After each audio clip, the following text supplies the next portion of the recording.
Hey guys, welcome back. So now, as soon as Thor issue number 2 went live, I was in the Marvel app like, taketh my money, because I was ready. Like, I ain't never clicked buy now so fast. Like, I don't need it now, I need it right now. Because man, this run of Thor is setting up so much. Like, it is ridiculous. So let's break it on down. But first, if you're new to the channel, be sure to subscribe to catch the spills every week. And don't forget to hit that bell up top so we can squat up in the comments for the first hour.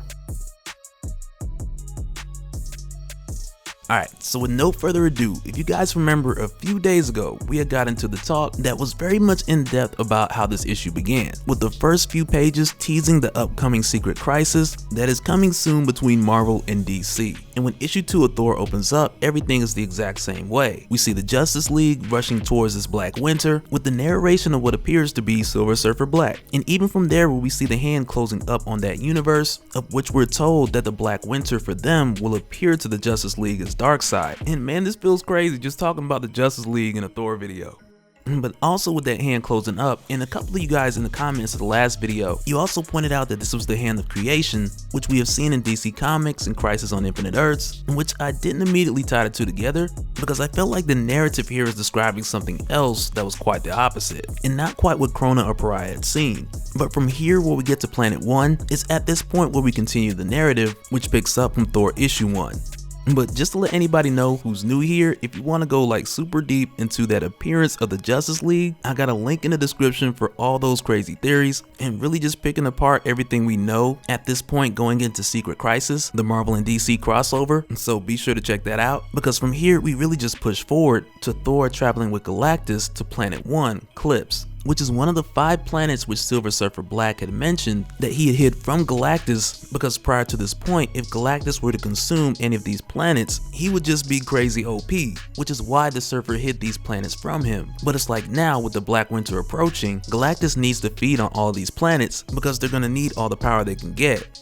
But when Galactus and Thor arrive here to this planet that is inhabited by a level of intelligent life, it's here where we see where Thor was talking about Nay, as far as Nay to the destruction and genocide, because when the two of them get there, Thor refuses to let Galactus feed on this planet. And at this time, don't forget, like, Mjolnir is still a bit on the heavy side. But at this point, it's not an issue of him being able to lift it, as far as to the point with him defending this planet by not allowing Galactus to feed at the cost of committing genocide. And it's just like that, you got Thor against Galactus. But also keep in mind, at this point, Galactus is weakened, and the main objective of Thor isn't necessarily to stop Galactus altogether, but is rather to prove a point, because even though he is a herald of Galactus, he's king of Asgard before any of that. But in the middle of making this point to Galactus, and like, I'm talking about Thor was saying it with his chest, but in the middle of making this point, he's smacked in the head with a boulder, and before you know it, he's getting jumped by the locals, and it completely catches Thor off guard because he's trying to save them, and like Thor's face says it all.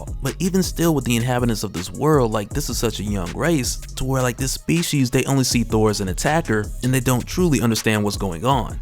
But while this is happening, Galactus continues to set up to feed on this planet, because regardless of Thor wanted to spare these lives, this is one of the 5 planets that Galactus has to feed on. And to Galactus, if that means that the people of this world must perish in order to save the universe, then so be it. And for that reason, Galactus just blasts to clear the way. He sets up his world-devouring machine in order to feed on the planet Clips. But it's here where Thor pulls the clutch move, and he calls for Lady Sif, who's now taking the place of Heimdall, and he does this also with sending his ravens to Asgard as well. But with calling for Sif, he gets her to open the Rainbow Bridge in order to pull as many people off of this planet as possible. And with doing so, he tells Galactus, like, as soon as these people are clear, then you can feed off this planet. And with doing so, he got a good number of the inhabitants taken to Asgard. But also, it's like, you can tell, like, this is Thor's arrangement, like, this is the deal. And he tells Galactus, like, the people from this planet are under his protection. And as he had mentioned before, that he is king before anything else, and he'll stand between Galactus and any of these planets and do what is necessary to keep Galactus from just destroying billions of lives. But also for a brief moment, we see the 2 ravens, Huge and Immunin, which Thor sent back to Asgard to tell Volstagg that Thor made preparations for the people of Clips so that Asgard would be their temporary home until it was safe for them to go back. But after they tell this to Volstagg, he doesn't get to chase the ravens down quick enough because he needed to inform Thor that the world World Tree's condition has gotten even worse. But when we get back to clips, we come to find out that Galactus is eating that world down to the bristle. And it's a pretty messed up thing because we had seen Thor, like he had given his word to these people that they would have a home to come back to. But in this case, like when Galactus devours this world, when he's done, there is nothing left. And it's because of this that Thor is extremely ticked, because once again he made a promise, he gave his word to these people. Like he gave his word that these people would have a home to come back to. But now that their world is gone, it's impossible for Thor to make good on his word. And Galactus' response, man, is like, hey, this is what happens, this is what I do. I hunger, I eat. But after that world is consumed and Thor confronts Galactus about this, and where it appears that Galactus is about to take back the power that he has given Thor, but before he can do so, he is just showered with a multiple missile attack, and lo and behold, it's Beta Ray Bill, who just lit Galactus up with his scuttlebutt. But even though it ends here like on this cliffhanger, with Beta Ray Bill showing up and telling Thor that he needs to speak to his new master, and with doing so, low-key threatening Thor, telling him like, brother, don't make me go through you. But with seeing this, I can't help but to think of Godhunter. And I'm not really even certain if like that's the direction that Donny Cates is gonna go with the next issue or whatever, but I will say like the cover art for Godhunter issue 1 and the cover art for Thor issue 2, they look very similar. And possibly to the notion of a bit of foreshadowing, because there's a couple other things I want to point out. Because back in year 2016, I think it was, Godhunter miniseries, like back at the time we had seen Beta Ray Bill in a very similar circumstance. And stay with me for a minute here, because though it didn't start off like that, because in Godhunter, Beta Ray Bill wanted to go after Galactus to seek vengeance, and at the time, Beta Ray Bill had asked for Thor's help, but at the time, Thor said no, but Beta Ray Bill went anyway. And here's where the similarities start pouring in, because at one point, Beta Ray Bill had a plan to save the people of a world called, I think it was Ivan Prime or something like that. But at the time, Beta Ray Bill's plan was to evacuate this world so the people would survive, but then only for him to destroy this world so that Galactus would starve. But back then in Godhunter, after Beta Ray Bill destroyed that world, even though he had evacuated the people and got them to a safe place, but after destroying that world, he became unworthy. And I don't know, it just kind of feels like this Thor run is kind of following Godhunter in some ways, ever so slightly. And I say this mainly with Thor's hammer getting heavy and him attempting to evacuate that planet, and now the arrival of Beta Ray Bill. Like, I really feel like this issue is paying homage in a lot of ways. But in case of you guys like were wondering how Beta Ray Bill got worthy again, that, if I remember correctly, it pretty much came to a point to where Galactus had heard out Beta Ray Bill, and Beta Ray Bill was just telling him how he wanted to protect his people, and just how Bill was the last of his kind, and like when Bill had mentioned last of his kind, like Galactus identified with that.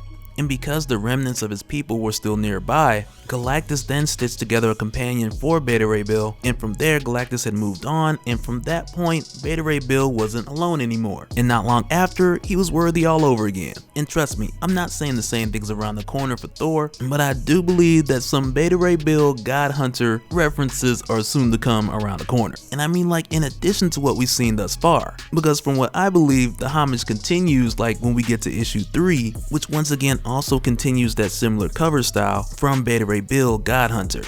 But we'll definitely have to wait and see exactly how that plays out before we really know the reason why Beta Ray Bill is here. And I'll just take my guess that he doesn't necessarily have any kind words for Galactus at the moment, but even still, I'm super curious to hear what he's got to say. But real quick, just want to give a shout out to all the Patreons. Thank you all once again for supporting the channel. It's you guys here who keep the gears moving, and I sincerely appreciate every last one of you.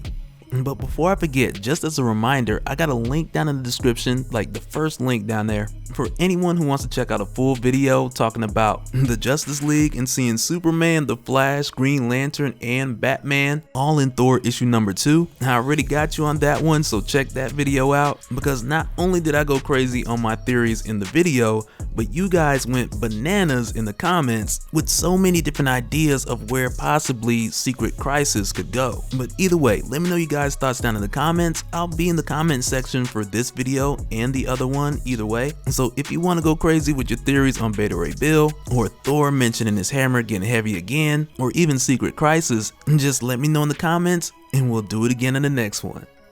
Alright, later.